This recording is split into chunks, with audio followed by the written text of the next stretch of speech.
Welcome to the Real Estate Pros Show, where we interview real estate investing professionals from coast to coast, as well as the service providers that serve the real estate investing industry. Our goal is simple: share what's working now to help you improve and scale your business to the next level and meet the pros that can help you get there.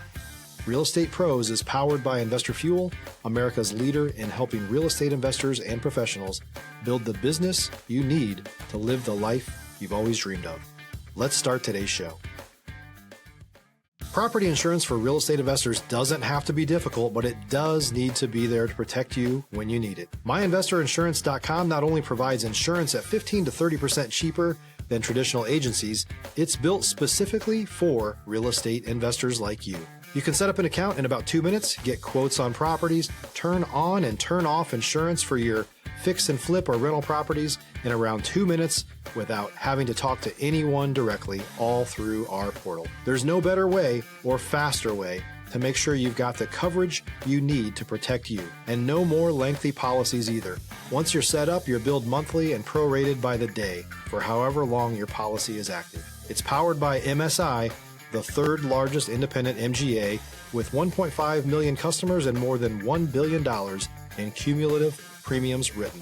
Get set up today in about 2 minutes at myinvestorinsurance.com/fuel.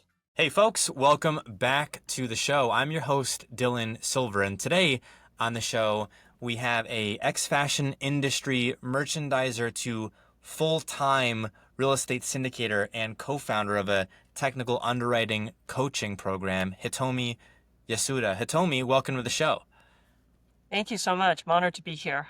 It's a pleasure to have you on the show. I always like to start off at the top by asking folks how they got into the real estate space. For me, I knew that I needed to make a change in terms of my corporate life and where it was going.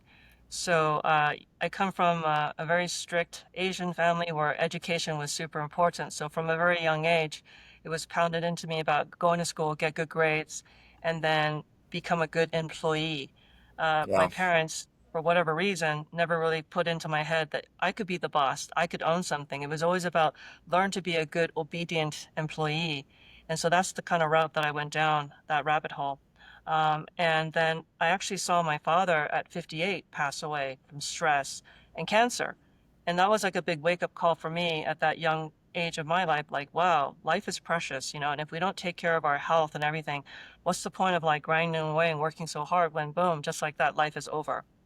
Unfortunately for me, however, I kind of got into like this sleepwalking trance, and for the next 20 years afterwards, I also got trapped into that hamster wheel of just trading time for money. And the thing that I'm so mad at myself about is that years ago, way back then, I did read books like Think and Grow Rich.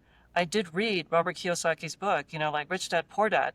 And at the time, I think it's that famous expression, when the student is ready, the teacher will appear.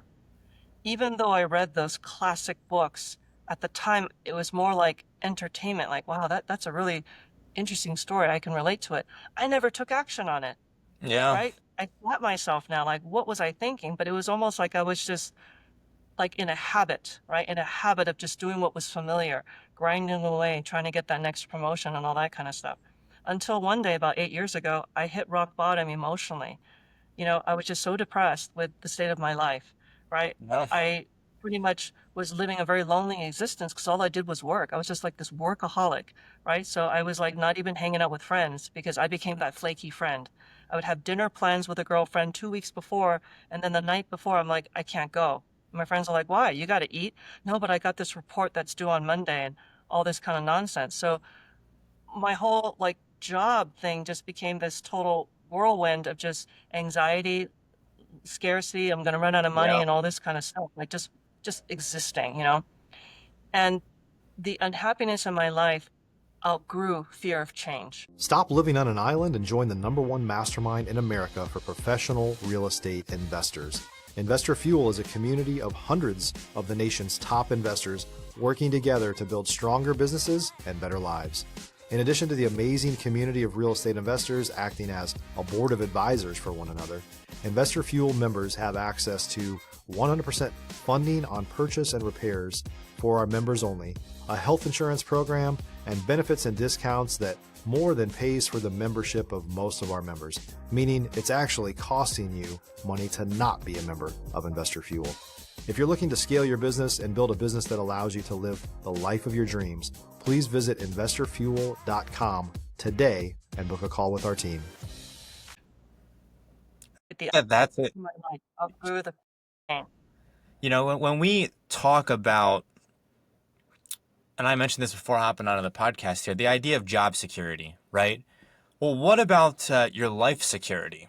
Like, what about the fact that I'm trading, you mentioned trading time for money, right? Well, at what point in time are you able to enjoy the money? And then not only that, and maybe you can, this resonates with you, Hitomi, is so many people, when you kind of scale a ladder, well, now you're in kind of a different social tier. So there's kind of advanced expectations for the kind of lifestyle that you're going to be living. So actually, you almost feel pressure to spend more money. And now you're like into this thing where you're not exactly managing assets super well. And then you're also constantly working. And then you're like, well, I should be feeling pretty good about this. I'm achieving all my goals.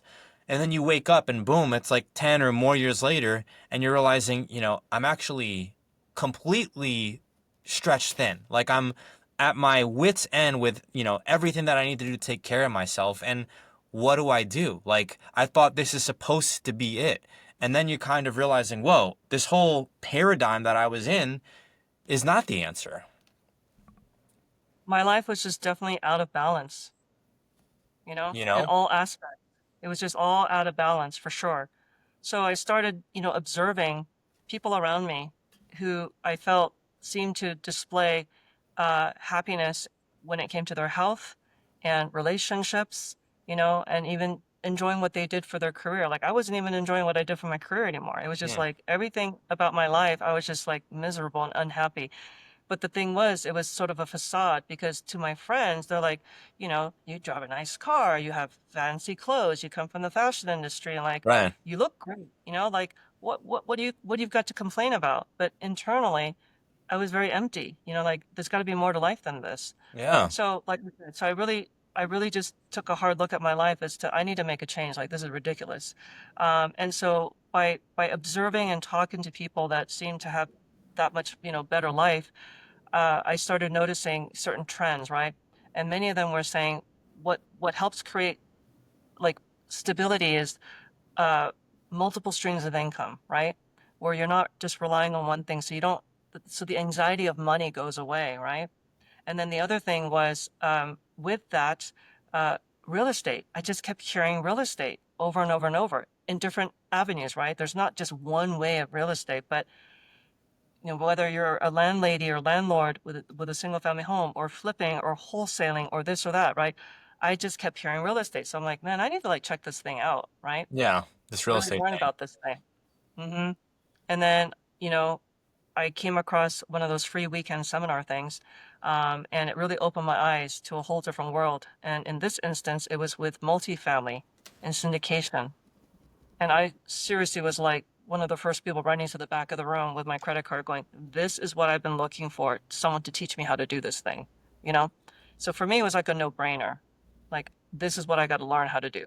Now, you mentioned before hopping on here, it wasn't like it was smooth sailing. It wasn't like you just, went to that event and then boom, life changed. It was a slow burn. It took some years. It took some time. It took meeting people. It also took kind of a change maybe in your comfort zone, and it was trying. And then COVID happens and things become difficult. So, what was it like chronologically? How long did it take to make the first deal happen? And were there, bumps along the way? I would say I've been able to do this full time without a W-2 now for about 4.5 years. So I definitely was not an overnight success, for sure. And a lot of it has to do with the fact that I, as a person, had to become the entrepreneur that I needed to become. I needed to grow as a person, right? If you're looking for consistent, high-quality leads, look no further than Investor Machine. Investor Machine isn't just another agency, it's the most sophisticated, data-driven lead generation company on the planet for real estate investors, and serves the role of being not just a lead generator for your business, but a marketing partner that is helping you achieve your goals along the way. Go to investormachine.com to learn more and schedule a call with our team today.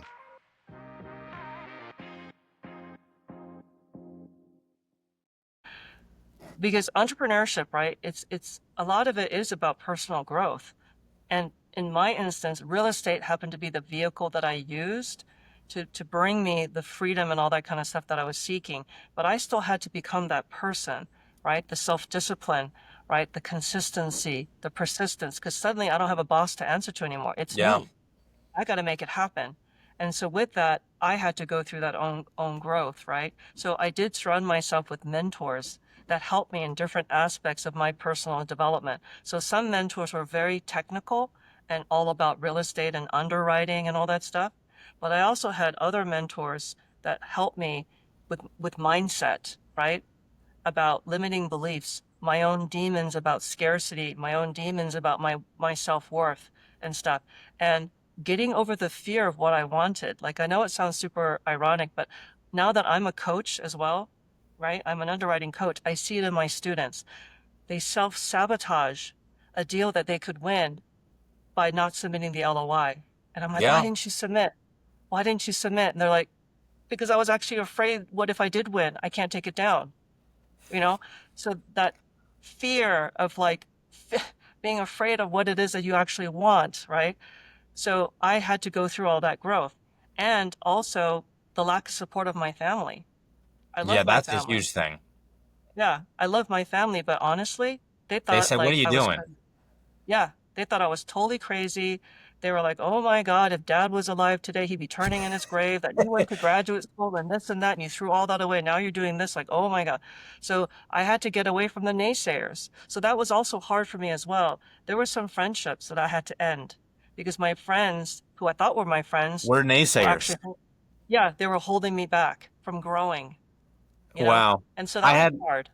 I had that same experience. Now, I'm actually grateful that I don't have graduate degrees because if I did, Hitomi, I would have been one of those people where I just would have stayed and just been miserable and then like, died on the job. Like, because I realized that, and this is why it's so, you know, not to sound melodramatic, but like a really difficult, hugely courageous decision to leave that. I was speaking with an attorney. You can probably relate to this. Speaking with an attorney, gets his, degree, passes the bar, is an attorney, he's happy, or so he thinks, gets his job about, sometime like a year or 2 years into his job, he's just realized I cannot do this. Like, this is not, I don't know how he had the courage to do it. But, with your story, and I've experienced it, you tell people, hey, I'm going to go do real estate. For me, it was, hey, I'm going to go do cash for keys. I heard about this cash for keys thing. And, there's this wholesale thing. I don't really know what it is, but I was working for Nissan, and everybody that I told this to was like, yeah, you're crazy. Like, what are you doing? Like, do you know anybody who does this? Is anybody in your my family was even like, what are you doing? Right. So the only person that believed in me, and you can probably relate to this, was myself and then the people that I met within real estate. And I was like, wow, these people are shockingly supportive. Like, they don't know me from a hole in the wall. And here I am, and they're like offering to mentor me. And it was amazing. And I found that the people in real estate are at times, many cases, these rooms are the most, welcoming people, and they'll happily just give you all of the game that you need in order to succeed. It's just a matter of executing on it. Yeah, and one of the things too is the mentors, right? The people in our network, right? Because we're all in it together. One of the big changes I made in my life less than a year ago, so around this time last summer, different mentors have said, look, you're free now. You don't need a W-2, right? And at the time I was living in California. They're like, you need to move. And I was like, wait, what? Like, my paradigm kicked in, right? Comfort, security, right? Been living at my, condo that I've owned for years, Yeah. right? You need to move. And I'm like, but wait, why? They're like, you should move to a state that, like, you're not going to get hammered on income tax, but Yeah. also personal growth. force yourself to just start over from scratch, right? The growth you're going to go through, the people you're going to meet, all that stuff, right? You don't even know what you're capable of yet, but you're holding yourself back by staying in your familiarity, right? If you're a new or newer real estate investor looking to launch or grow your real estate investing business, please check out Investor Fuel Club. It's a coaching community, but unlike anything you've ever seen before. And you can actually partner with members of our mastermind from coast to coast on deals right in your market. There's no better opportunity to build a consistent business than to literally partner with pros to help you avoid costly mistakes, avoid the need for capital to do deals, and help you eliminate your fears as you're starting your business. Learn more about Investor Fuel Club at investorfuel.com/club. Nothing ever grows in the comfort zone, right? Right. So last year I slapped myself and I did it. I packed up and I moved to Wyoming, where I didn't know Wyoming. anybody. All right. I moved to I was Wyoming. gonna say Florida because there's so many real estate entrepreneurs out in Florida. Wyoming, what an interesting place. I've never heard. There's our rooster going off. We've got a rooster here on the ranch, but what an interesting place. How'd you pick Wyoming? Well, Wyoming is, one of the most tax-friendly states, but also I'm an outdoorsy kind of gal. So I live in beautiful Jackson Hole, Wyoming. So it's surrounded by the Grand Tetons. There's beautiful lakes, right? It just caters to my outdoor lifestyle, you know? And I have property with my team that I own in like Texas. Nevada's another tax, favorable state, and so is Florida. I have business partners there. So I'd been to many of those places over time through events and things, and it just didn't feel like home. But I really liked the feeling anytime I visited Wyoming, So Amazing. when my mentor said move, I'm like, all right. But I had to fight my paradigm, right? It was like, well, but what about this? And right, Yeah. the obstacles, I caught myself. Well, what am I going to do with my place in California? How am I going to find a place to live? Oh my God. All the excuses I saw coming out of my own mouth, right? So I had to like slap myself, but I made the move and it's been the best decision ever. Just Do you by have one coming of here. these Wyoming? I'm thinking like rolling mountains and like landscapes in the background. Is that what Wyoming is like? Oh my God. It's like gorgeous. Yeah. I'm like 20 minutes from the ski resorts, you know?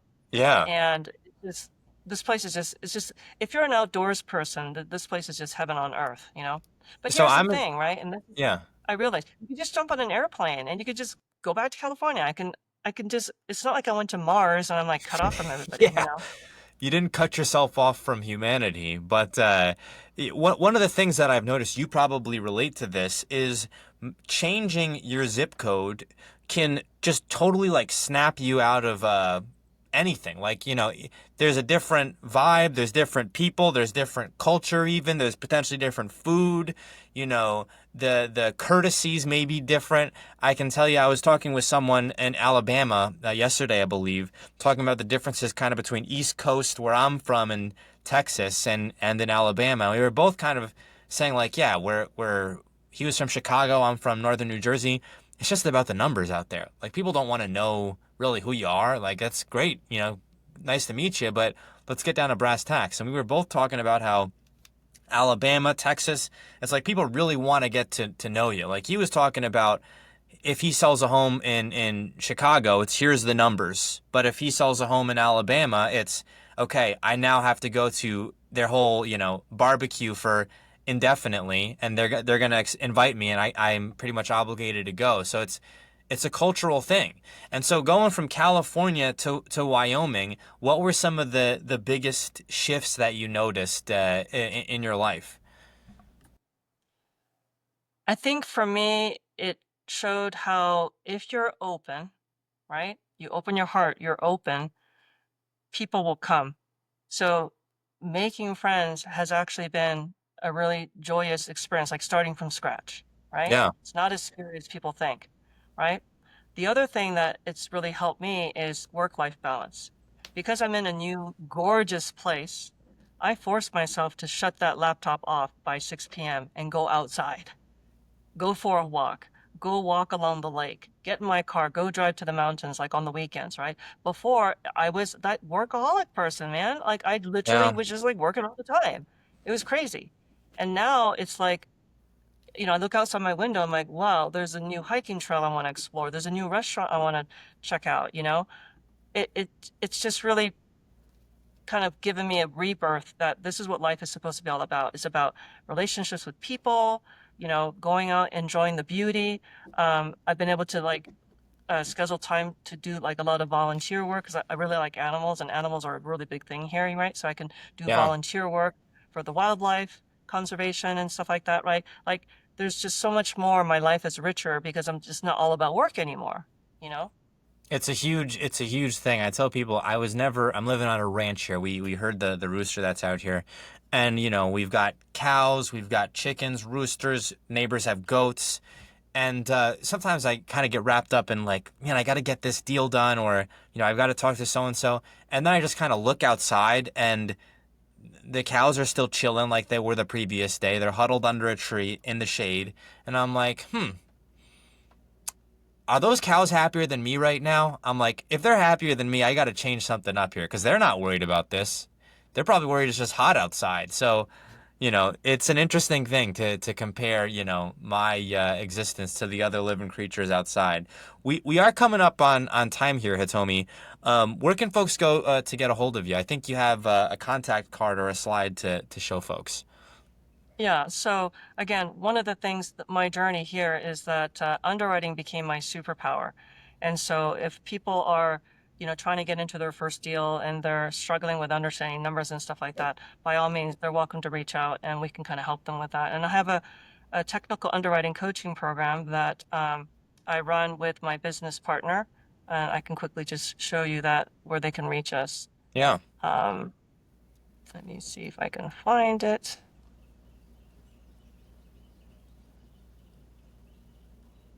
There you go. So I have kind of a little bit of an unusual name. So Hitomi is my first name, and people could reach out and we can talk about underwriting. We can talk about how we got into our first deal. We are live investors, and so just something I'm very proud to talk about is me and my team. Just last week, we closed on 84 units in Congrats. Tucson, Arizona. So not only do we teach underwriting to our students, right, and the whole process of trying to go from finding their first deal to actually getting it closed, we're doing it live, live with them, right in front of them that, look, we just got a deal under contract and now we actually closed.